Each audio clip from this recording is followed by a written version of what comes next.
Kilala mo ba ang pinakabrutal na tao sa kasaysayan ng mundo? Tara na at ating alamin dito sa episode ng Alam Mo Ba? Bago ang lahat, pasintabi muna sa mga kumakain at huwag po sana itong ipanood sa mga bata. Ito ay para lamang sa mga 18 pataas dahil masyadong brutal ang mga mababanggit sa topic na ito. O sige, mag-quiz muna tayo saglit at subukang makuha ang tamang sagot. Sino ang mahilig pumatay ng hayop nung siya ay bata pa? Dinadala niya ito sa mataas na kastilyo at saka ibabato sa ibaba. A. Tamerlane the Great, B. Vlad the Impaler, o C. Ivan the Terrible.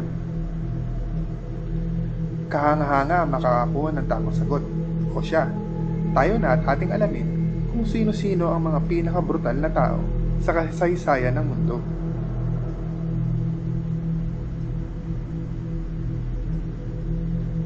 Tamerlane the Great. Nakatamo ng injury nung bata pa siya. Naging ika-ika ang kanang paa at natanggal ang dalawang daliri sa kanyang kamay. Kaya siya ay binansagang Timur Ilang o Timur the Lame.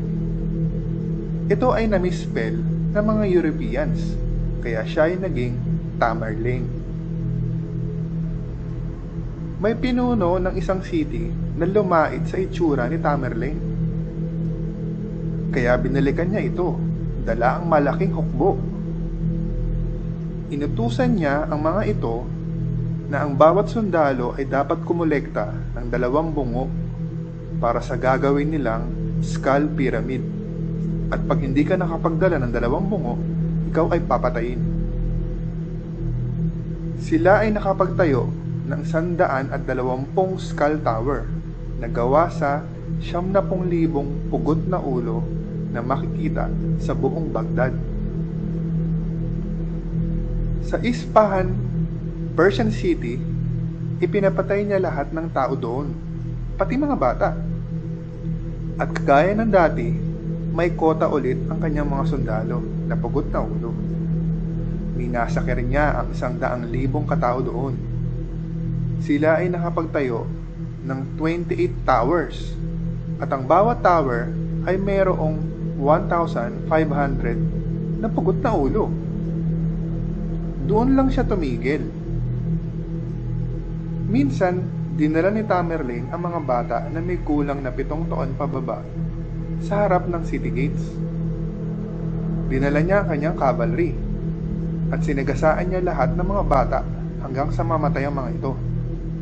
Noong una pa nga, hindi masikmura ng kanyang mga kawal gawin ito. Kaya si Tamerlane na mismo ang naunang gumawa nito at doon na napilitang sumunod ang kanyang mga kawal. Habang ginagawa nila ito, pinanood niya ang mga ina ng mga kawawang mga bata.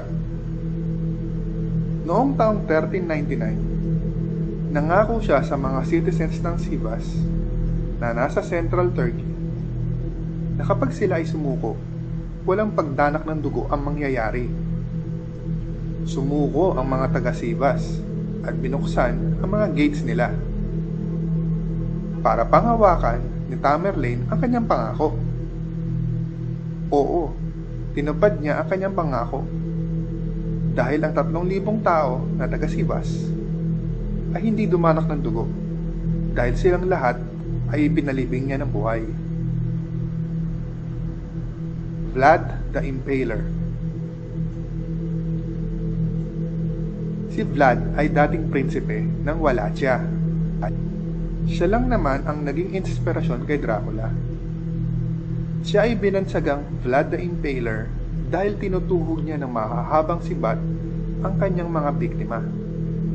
Itinatali niya sa kabayo ang mga paa ng kanyang biktima para maghiwalay at bumuka ang mga binti nito.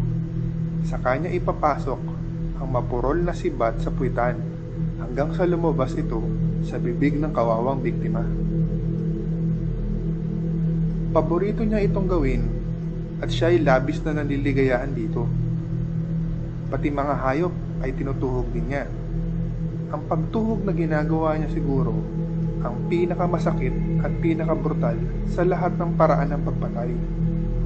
Ang sabi pa nga, inaabot ito ng ilang oras o araw bago matapos, kaya grabe ang dadanasing hirap ng mga biktima. Ang lahat ng mamamayan sa kanyang sinasakupan ay kailangan manood. Kailangan nilang panoorin ang pagpatay. Kasama ang mga bata sa manonood na aabot sa 20,000 katao na audience. Ayaw din niya na matalas ang sibat na gagamitin dahil agad namamatay ang itutuhog. Isa pa sa matindi ay tinutuhog din niya ang mga sanggol sa dibdib ng ina nito.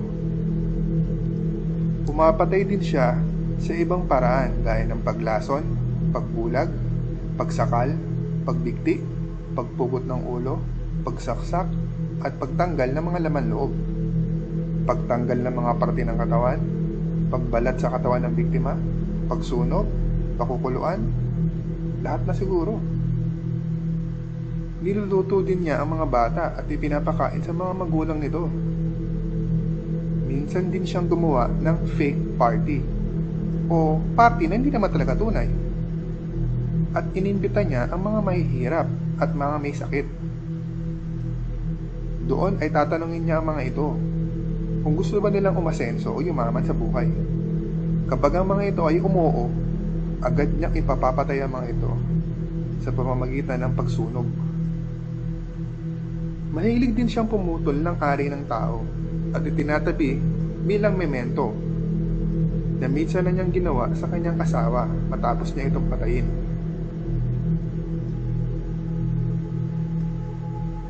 Si Vlad ay pinugutan ng ulo noong 1476.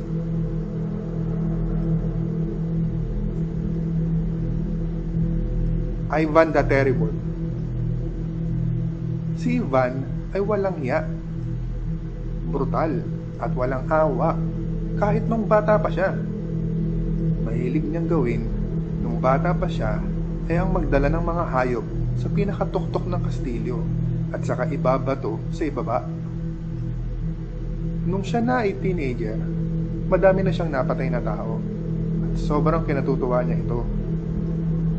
Nung siya na ang naging tsar ng Russia, madami siyang tinanggalan ng bahay at lupa. Daan-daan ang kanyang winasak ng mga village, towns, at pati mga cities, kaya madaming nagutom at namatay. Siya ay nahilig sa pagpatay at pagtutorture at ginawa niya ito sa lahat ng hinihinala niya na kalaban, na karamihan sa mga ito ay inosente.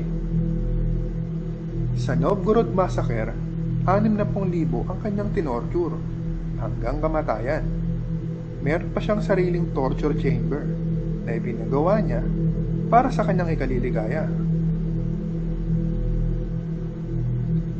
Ilang daang mga magulang ang pinwersa niya na panoorin nila ang kanilang mga anak na tinotorture at pinapatay. Ang iba pa ay pinapakain niya sa mga lobo at oso. Gusto niya, madalas ay siya mismo ang magtutorture gamit ang kanyang matigas na staff. Ang kanyang mga torture ay umaabot ng 15 oras na sobrang ini-enjoy niya panoorin. Naliligayahan siya sa paghihirap at pain, pati dugo. Gusto niya ito nakikita sa kanyang mga biktima. Pagpugod, pagsakal, pagbigti, pagbulag, pagsunog, pagsaksak, pakukuluan, tatanggalan na laman loob, ililibing ng buhay, itutuhog, piprituhin. Yan ang mga ginagawa niya sa mga tinotorture niya. Minsan pa nga ay dinudukot niya ang ribs ng kanyang mga biktima gamit ang nagliliyab na metal na plais. Ang mga babae, tinotorture din niya, ginahagupit, ginagahasa, at ginagamit pang target shooting practice. Ang sabi pa nga, minsan na niyang binulag ang kanyang architect at pinakuluan ang kanyang treasurer. Pinatay ang kanyang asawa kinabukasan matapos ng kanyang kasal. At pinatay din niya ang paborito niyang anak nang minsang siya ay galit na galit. Si Ivan ay namatay habang nagche-chess noong 1584 at hinihinalang siya ay nilason. Saddam Hussein. Si Saddam ay diktador ng Iraq noong 1979 hanggang 2003. Tumatayang nasa 2 milyon ang namatay dahil sa kanya. Inauthorize niya ang maraming pag-atake sa mga tao gamit ng chemical. Sa Kurdish village ng Halapa, ang mga namatay ay 5,000. Ang kanyang 1987 hanggang 1988 campaign of terror ay pumatay ng 50,000 hanggang 100,000 na mga Kurds. Ayon sa report ng Amnesty International, sinasabi na ang mga biktima ng torture sa Iraq ay dumanas ng pagdukot sa mga mata, matinding pagpalo at paggulpi, at pagkuryente. Ang iba sa mga ito ay namatay dahil sa mga tinamong injury, at ang ilan naman ay nabuhay pero nasiraan na ng mga bait at nagtamo ng injury na panghabang buhay na. Ang sabi pa nga, minsan na pinapatay ni Saddam ang sarili niyang pamilya na nasa 40 katao. Ipinipatay niya ang mahigit sa 400,000 Iraqis. Karamihan sa mga tinorture niya hanggang kamatayan ay inire-record pa niya sa video para pwede niya ito panoorin sa kanyang bahay pag-uwi. Noong 2006, si Saddam ay binitay. Elizabeth Báthory. Siya ang kondesa ng Carpathian Mountains. Siya ay binansagang Countess Dracula. Siya na ata ang pinakamahusay na serial killer sa kasaysayan. Naniniwala siya na pag nadikit sa kanyang balat ang dugo ng kanyang biktima ay mas kikinis at babata siya. Siya ay responsable sa pagpatay ng 650 na babae. Karamihan dito ay tinorture ng ilang linggo at kadalasan ay nakahubad. Pinwersa niya ang mga ito na kainin ang sarili nilang laman. Iniinom din niya minsan ang mga dugo ng mga babae at sinasaksak niya sila ng mga karayom. Ang iba ay nasunog ang mga muka, mga kamay, mga pribadong parte ng katawan, at kinahagat din niya at pinuputol ang mga ito. Madami ang namatay sa kagutuman, sinunog, at namatay sa lamig. Sinasabing kinain din niya ang ilan sa kanyang mga biktima at mga servants. Maaari din daw na naligo din siya sa mga dugo nito. Siya ay hindi nahuli ng batas, pero siya ay pinwersa na ikulong sa isang kwarto na panghabang buhay. Siya ay namatay matapos ang 4 na taon. Madami pang mga brutal na tao ang ating pag-uusapan sa ikalawang video. Ang part 2 ng ang pinakabrutal na tao sa kasaysayan ng mundo. Kaya abangan nyo yun. Sa ngayon, ito na lang muna ang ating topic. Nawa ay madami kayong natutunan at nagulat sa mga kaalamang inyong napanood. Huwag kalimutang mag-like at subscribe para sa mga susunod pang kabilib-bilib at kahanga-hangang kaalaman.